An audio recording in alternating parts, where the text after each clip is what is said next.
The key features that make the diagnosis are present in the upper limbs. If asked to examine the upper limbs, inversion of bicep and supinator reflexes coupled with dorsal column should point to the diagnosis. In the lower limbs, the main findings are that of spastic paraparesis with dorsal column signs. The main segments of the cervical cord that are affected are C5 to C7, and there are lower motor neuron signs at this level with segmental wasting and weakness corresponding to these nerve roots.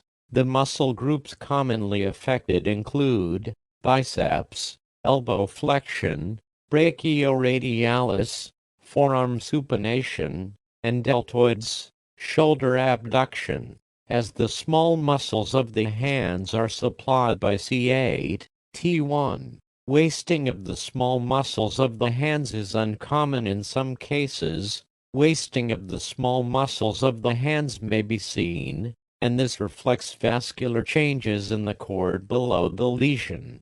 Fasciculations are seen in lower motor neuron lesions and may be noted in the upper limbs. The bicep and supinator jerks, C5, C6, will be absent. Inversion refers to absence of response at the tested locations, biceps, or brachioradialis, with reflex contraction of myotomes, innervated by lower segments of the cord, than that being tested. This may lead to the paradoxical response of elbow extension following biceps testing.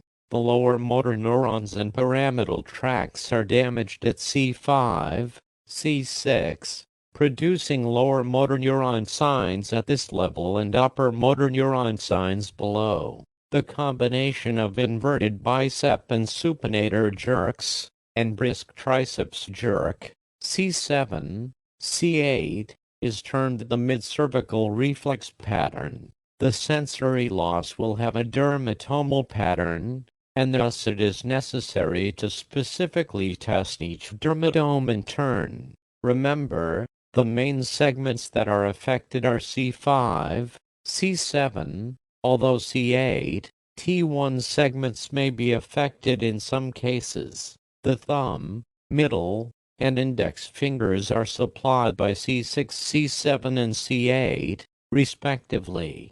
The myelopathy hand sign is a sensitive sign of pyramidal weakness in the upper limbs. This has also been termed the finger escape sign, and is defined as deficient adduction, or extension of the ulnar 2 or 3 fingers. Other signs in the hands include grip and release test. Normal individuals can open and dose the fist up to 20 times in 10 seconds.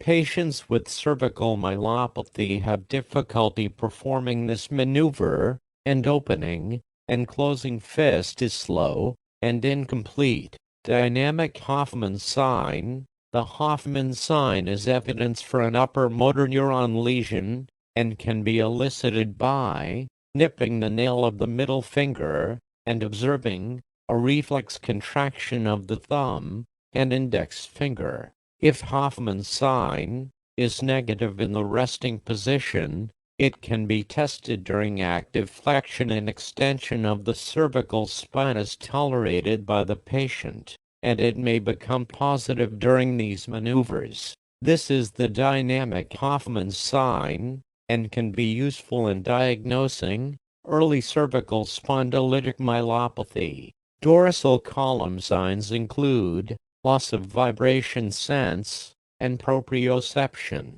The loss of sensory feedback with cervical cord lesions results in unconscious writhing movements of the fingers with the eyes closed, called a pseudoathetosis, a sign of dorsal column involvement. In the lower limbs, the key findings are spastic paraparesis and dorsal column signs. The gait disturbance is a combination of spastic paraparesis and a sensory ataxia.